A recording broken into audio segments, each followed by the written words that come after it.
We've got Brett Armstrong here, the COO of Poppy Holding Incorporated. Brett, it's the 30th year of Poppy Ridge, the anniversary. It's 1 year anniversary of the remodel here and the new 18-hole championship course being put in. And we've done some other things with the property here, practice range, and the Ridge 9 was constructed as well. With the course being 30 years old, how would you describe the evolution of this property, where it was in 1996, and where it is today? I think golf course architecture was in a much different state at that point in time. So, we had 27 holes, 3 nines essentially, that were all built, to be very, very similar yardages, all par 36. A bit narrow on the fairways, lots of rough, lots of big bunkers, lots of square footage on the greens.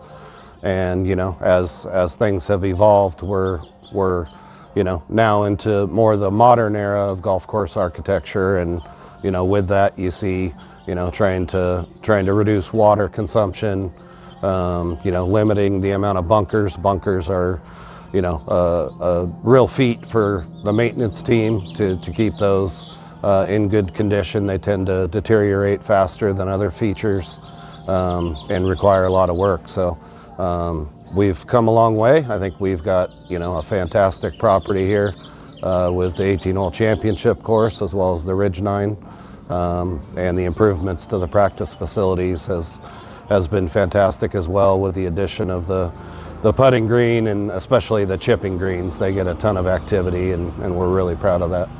And how would you describe, just in a nutshell, kind of the changes overall when you're talking about the Ridge 9, the 18-hole championship course, practice facility? How would you describe that?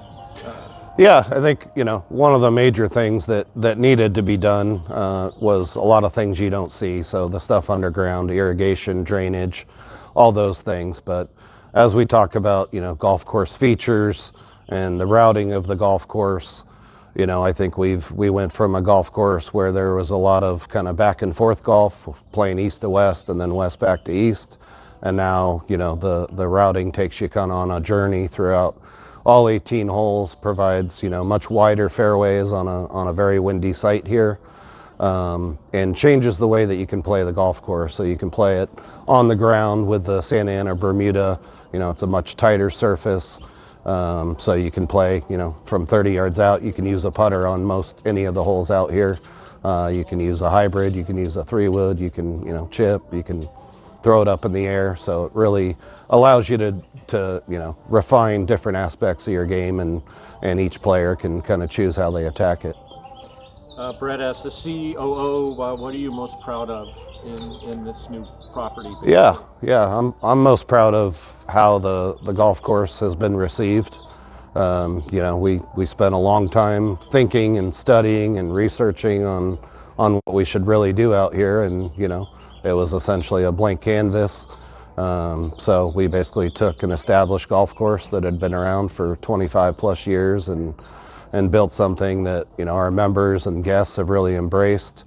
We're really proud of how busy we've been and the accolades we've received, as well as how our members have received it. So everything that we do as an NCGA property is really for our members. So to get that kind of reception is what I'm most proud of, for sure. And how great has Superintendent Jeff Mason and his staff been in keeping this course in championship condition? Yeah, Jeff's been fantastic, as his entire team has been.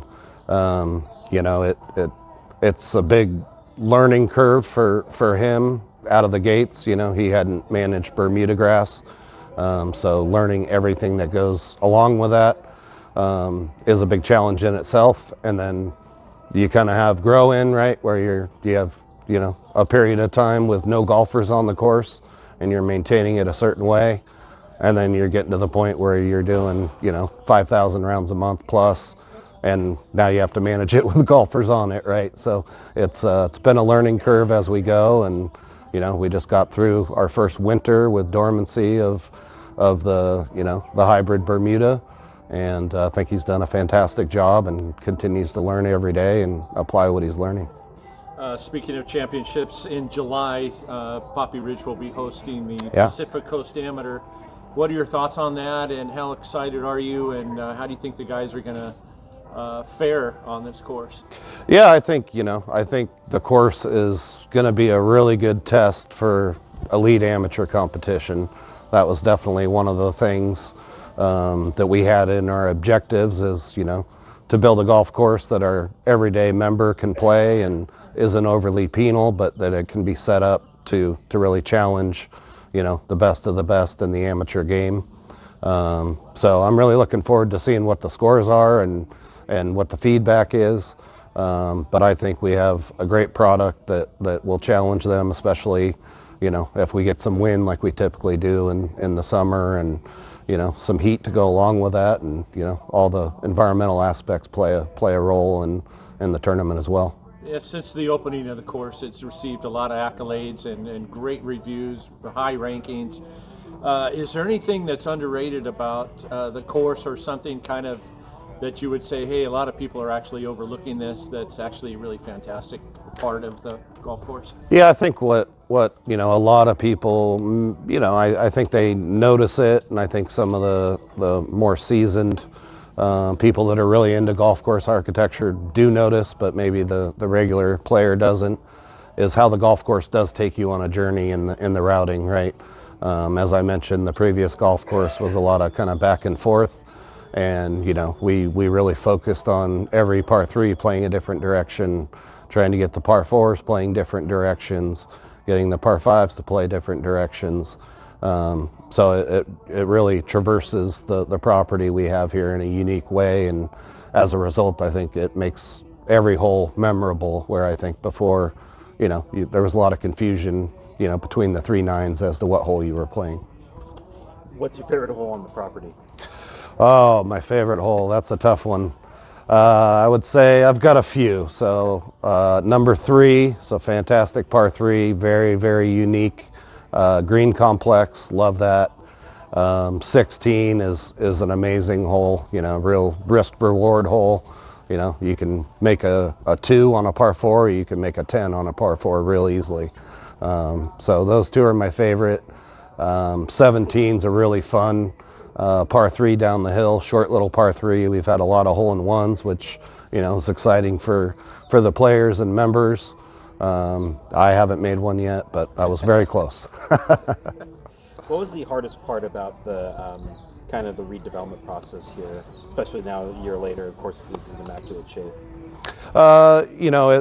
It takes an army, right? It takes an army to build a golf course, especially in the short time frame that we did. We basically took an existing golf course and, for lack of a better term, blew it up and kind of started over. So that takes a lot of coordination with sequencing, and Jay's been great throughout the entire process with making sure he was available to be on site. So, we weren't slowing down one part of the train ahead of the other. But yeah, sequencing, it just took a lot of time from a lot of smart people to get to where we are today. And lastly, Brett, why should more NCGA members make the trip up here to Livermore and play not only the championship course, but also the Ridge 9? Yeah, I think the property itself, it really lends itself to having a lot to do out here, right? You can spend an hour on the range, you could spend half a day on the short game area with all the variety of shots and things that you can do up that way. The Ridge 9 is great for beginners, families, those getting towards the end of their golfing career. You can play it in an hour and a half, so that's fantastic. And then the championship course, I don't think there's a public course that's like it in Northern California, especially as it relates to being a Bermuda golf course and kind of a historically cool season grass area or region. I think we're good, Brett.